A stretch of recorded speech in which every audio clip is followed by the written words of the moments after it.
당신의 배우자가 지금 당신 모르는 번호와 매일 연락을 주고받고 있다면요. 당신은 눈치채실 수 있을까요? 아니면 이미 늦은 걸까요? 안녕하세요. 심리학 상담사입니다.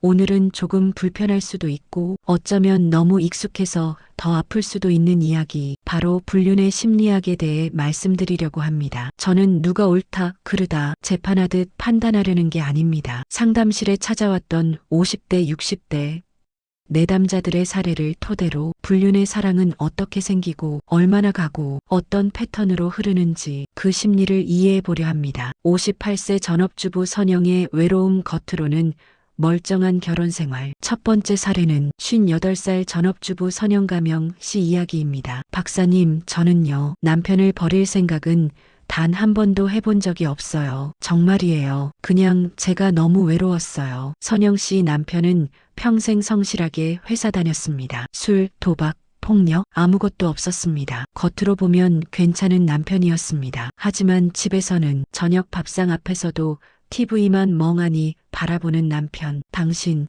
오늘은 좀 어땠어? 응, 뭐 그냥 다 똑같지. 요즘 허리 아픈 건 좀 괜찮아? 늙으면 다 아픈 거지. 괜찮아. 싸움도 없는데, 대화도 없고, 눈도 안 마주치는 생활이 10년 넘게 이어졌습니다. 같이 밥 먹고, 같이 자지만 마음은 완전히 따로 사는 하우스메이트 같은 부부가 되어 있었던 겁니다. 문화센터에서 만난 남자 누군가 내 표정을 봐줬다는 충격. 그러던 어느 날 동네 문화센터 요가 수업에 처음 나간 날이었습니다. 수업이 끝나고 매트를 정리하는데 옆에 있던 남자가 먼저 말을 겁니다. 무릎 많이 불편하신가 봐요. 아까 동작 따라 하실 때 표정이 많이 힘들어 보이시던데요. 55살 세무사로 일한다는 정우가명 씨였습니다. 선영 씨는 그 순간을 이렇게 기억했습니다. 박사님, 누가 제 표정을 그렇게 자세히 본 게 언제였는지 기억이 안 나요. 남편은 제가 아픈지도 몰라요. 무릎 수술 날짜 잡았던 것도 딸한테만 말했어요. 그날 이후 요가 수업 전후로 짧은 안부 인사가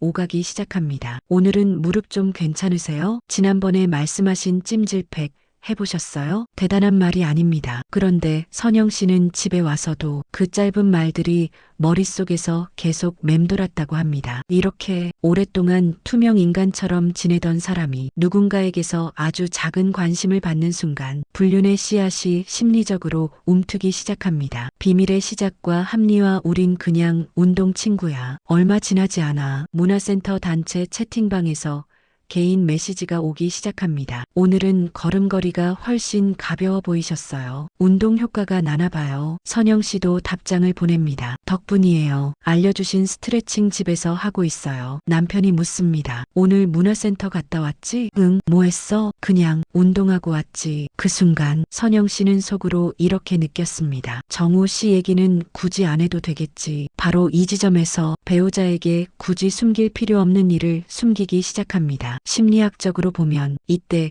이미 마음의 선을 하나 넘은 겁니다. 그러면서 자신에게 끊임없이 말합니다. 우린 그냥 운동 친구야. 이 나이에 무슨 바람이야. 웃기지. 집에서 말도 안 들어주는 남편보다 얘기 들어주는 친구 하나 있는 게 뭐가 문제야. 이런 합리화가 시작되면 관계는 이미 단순한 이웃을 넘어 감정의 통로가 되어버립니다. 카페에서의 깊은 대화, 외로움형 불륜의 전형적인 출발. 몇 달 뒤 정우 씨가 조심스럽게 말합니다. 수업 끝나고 혹시 시간 되시면 커피 한 잔 어떠세요? 무릎에 좋다는 스트레칭 영상 몇 개 알려드리고 싶어서요. 선영 씨 마음속에는 두 목소리가 동시에 울렸습니다. 이건 아닌데 하는 목소리와 그래, 커피 정도야 하는 목소리. 결국 카페에 갔고 그 자리에서 둘은 서로의 이야기를 길게 털어놓았습니다. 남편과의 거리감, 아이들이 독립하고 떠난 뒤 찾아온 허전함, 나는 누구인가 싶을 만큼의 공허함. 정우 씨도 속 이야기를 합니다. 외벌이의 부담, 집에서는 돈 버는 사람으로만 취급받는 서운함, 나이 들어가며 느끼는 무력감과 두려움. 그날 집에 돌아오는 길에 정말 오랜만에 살아있는 사람처럼 느껴졌어요. 누군가가 내 이야기를 끝까지 들어줬거든요. 이게 바로 외로움형 불륜의 시작입니다. 사랑이라는 거창한 이름보다 먼저 찾아오는 건 누군가 내 얘기를 들어줬다는 살아왔다는 감각입니다. 61세 회사원 동수의 상실감 집에서는 그냥 월급 버는 사람. 두 번째 사례는 61살 회사원 동수가명 씨입니다. 동수 씨는 한 회사에서 32년을 일했습니다. 승진 누락 한 번 없이 꾸준히 올라와 모두가 이번엔 임원 되시겠네요 라던 시기 회사 인사 발령이 났습니다. 임원팀 부장 김호 후배, 자신보다 9살 어린 후배였습니다. 그날 집에 와서 동수 씨는 조심스럽게 말했습니다. 여보, 나 이번에 임원 탈락했어. 아내는 밥을 푸며 말합니다. 아이고 여보, 세상이 다 힘들다는데 그래도 부장까지 했으면 됐지. 뭘 그렇게 아쉬워해. 월급 꼬박꼬박 나오는 데가 어디야. 틀린 말은 아닙니다. 하지만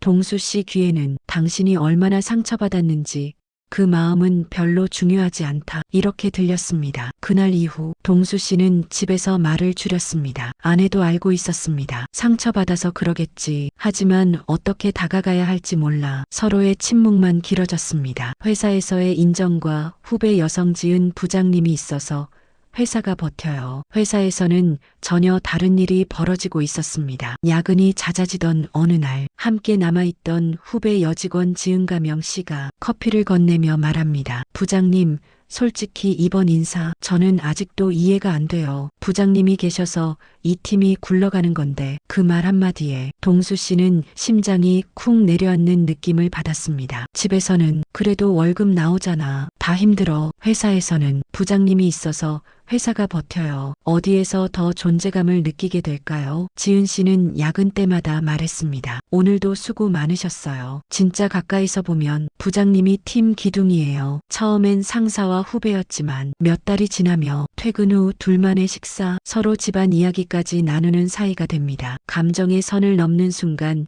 도피형, 외로움형, 불륜의 패턴. 어느 날 조용한 식당에서 지은 씨가 숟가락을 내려놓고 묻습니다. 부장님, 집에서는 괜찮으세요? 집이요? 네. 부장님 얘기를 듣다 보면 부장님이 너무 혼자인 것 같아서요. 그날 동수 씨는 결혼 30년 동안 아내에게도 하지 못했던 이야기들을 2시간 넘게 쏟아냈습니다. 승진해서 밀렸을 때의 수치심, 가정의 기둥이어야 한다는 부담, 나이 들어 쓸모 없어질 것 같은 두려움. 지은 씨는 핸드폰도 보지 않고 끝까지 들어줍니다. 저 같아도 너무 힘들었을 것 같아요. 부장님이 못난 게 아니라 회사가 이상한 거예요. 이제 지은 씨는 내 이야기를 들어주는 사람에서 내 마음을 가장 잘 아는 사람으로 바뀝니다. 그리고 어느 날 부장님, 우리 관계 부장님 바람이라고 생각하세요? 이 질문이 나온 순간 이미 감정의 선은 넘어간 상태입니다. 이게 바로 도피형, 외로움형, 불륜이 깊어지는 전형적인 패턴입니다. 불륜의 시간표와 3가지 유형, 그리고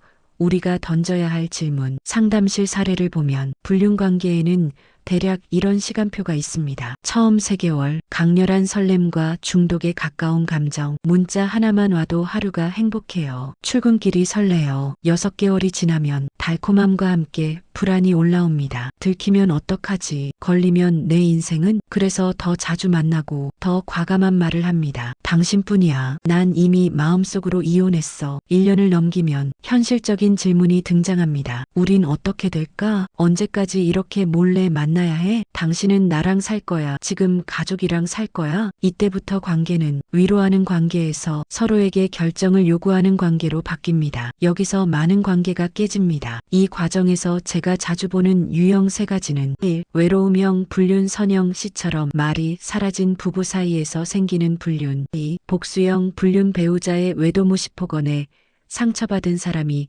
나도 사랑받겠다는 마음으로 시작. 3. 도피형, 불륜, 집안 갈등과 이혼은 두려워하면서 집 밖에서만 위로를 찾는 경우. 그래서 저는 항상 묻습니다. 당신은 지금 얼마나 외롭습니까? 당신 옆 사람은 얼마나 외로워 보입니까? 마무리. 나이 들어도 인생의 주인공은 나. 구독, 좋아요, 멘트. 혹시 이 영상을 보면서 이거 내 이야기 같다, 우리 집 이야기다 하는 생각이 드셨나요? 그렇다면 지금이 아마 변화의 시작점일 수 있습니다. 누군가를 더 미워하시라고 이 이야기를 드린 게 아닙니다. 당신도 외로웠구나. 나도 외로웠구나. 이걸 인정하는 순간부터 다음 선택이 달라집니다. 잠깐의 달콤함 때문에 내 인생 전체, 내 존엄과 양심을 흔들어 버릴 것인지, 아니면 지금의 외로움과 상처를 정면으로 바라보면서 내 삶을 내가 책임지는 쪽을 선택할 것인지. 결국 인생의 주인공은 어디까지나 나 자신입니다. 여러분, 나이 들어도 인생의 주인공은